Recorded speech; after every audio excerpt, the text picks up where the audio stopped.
Welcome back. We'll be getting all the Britain's Got Talent gossip from Stephen Mulhern in just a moment, though. First, ever dreamed of owning your own holiday home? I have, actually. Have you? Yes. Dreamed of it? Yes. Well, that dream could become reality. Probably not for me on this, though. No, you're not allowed to play. Okay. You're not eligible. I'll just dream I'm afraid. So don't interrupt, because it's this week's competition. Have a look at this. Dream. Thank you, Terry. Yes, good luck with that. Now, Saturday night saw more auditionees take to the stage on Britain's Got Talent.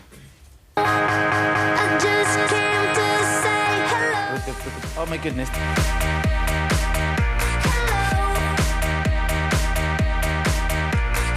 It's all very sexy. Great bottom. I'm looking for a husband. I'm not the kind of girl that get messed up with you. Hello. Even though he's a little bit long in the tooth, I think he did all right. Tried to convince me. Oh my God, it's my face! I just came to say hello.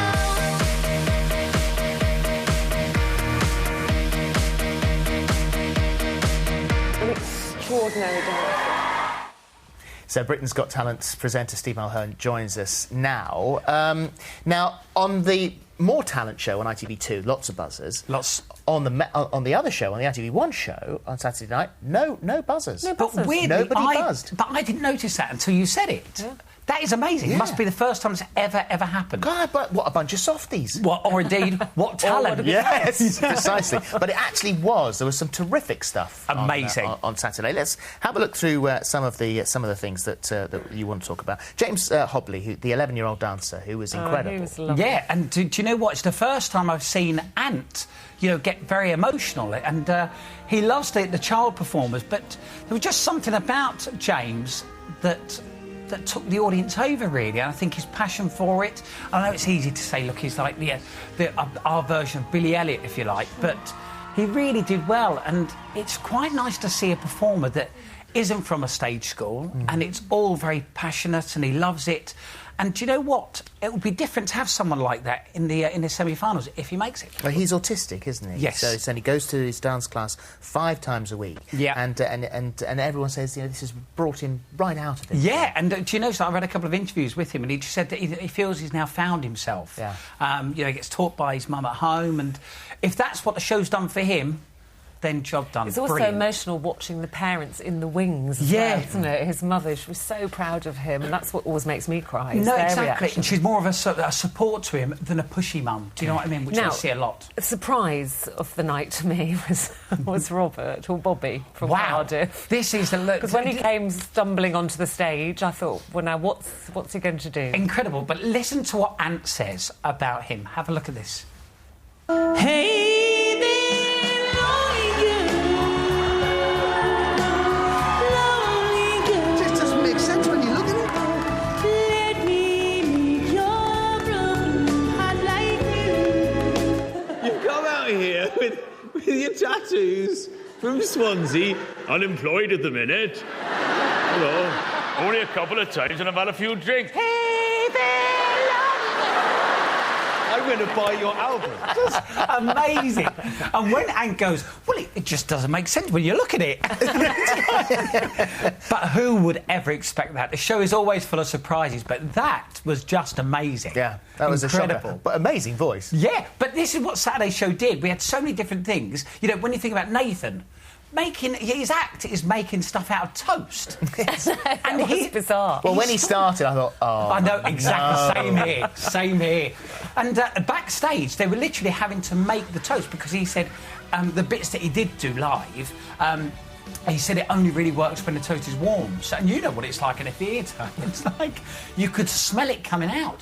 But you've got to say, it does look identical to Michael, doesn't it? Yeah, it was really very good. And I also love the floor manager rushing forward to stop Michael touching it before they got their shot of it. Destroyed the whole lot. Whole lot fell apart. Madness. Very good. That's a talent and a half. If he goes through to the semis, who would he do you think? Who will he do next? It's got to be Simon, isn't it? Simon. Yeah, It's got sure. to be. Yeah.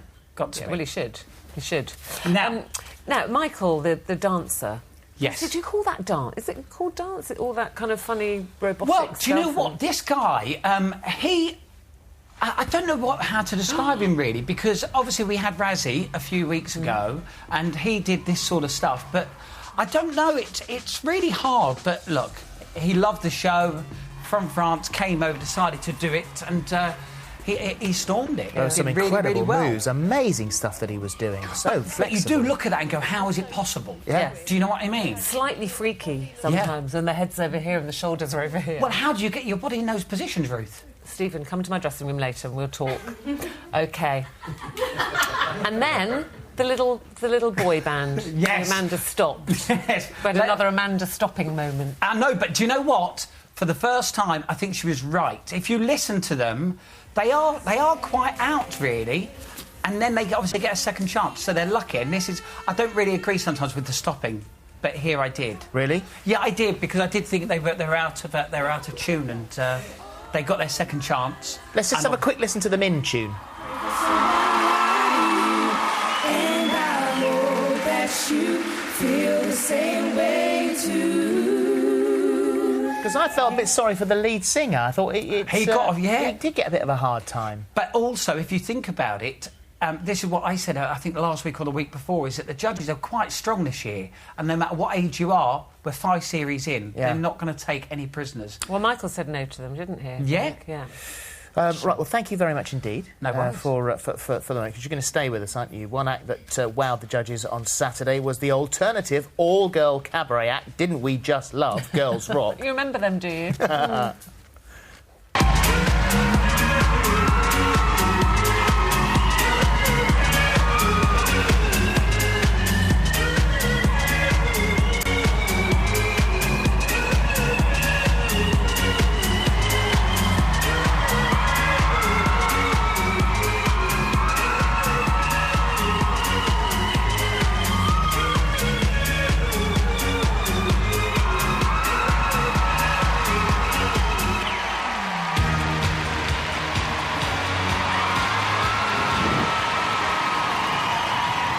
Just a little bit too... Well, just a bit too naughty. No, that was perfect! It was dangerous. I think it was well put together. It was exciting. There was something for everybody.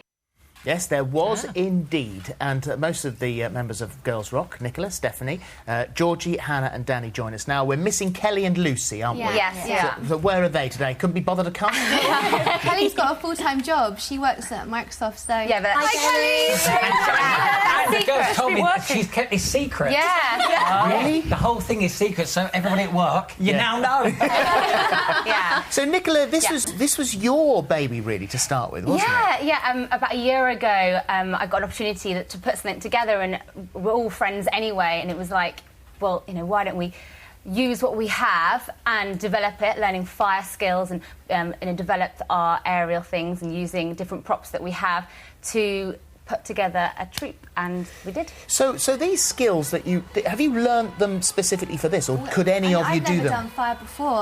I'm a trained dancer, so when I had to learn it, you know, and I'm still scary. I'm like, oh, it scares me. Have you had any accidents? Yeah, we've had a few. Yeah. Hair being set on fire. Did you say with hairspray and stuff? Surely that's highly flammable. We've been on stage and my hair's set on fire, and Nikki's like, it's like hitting into that. But it burns the hairspray first before it burns your head, so you've got enough time to put it out. And then the 7th member of your group is your lovely Slinky. Eighth member, yeah. What's he called? Slinky Sebastian. He's named after a good friend of mine, Sebastian Horsley, who passed away, and I got him the week after he passed away. So he lives on around my neck. I've never seen a yellow snake. He's an albino python, He's still a baby. Yeah, he's only like a year old. Can I hold him? You can! I wanted to give Am I allowed? Thank you very much. How are you so comfortable with snakes? Wow. I'm not scared of snakes. Really? Well, Yeah, clearly, no, not at all.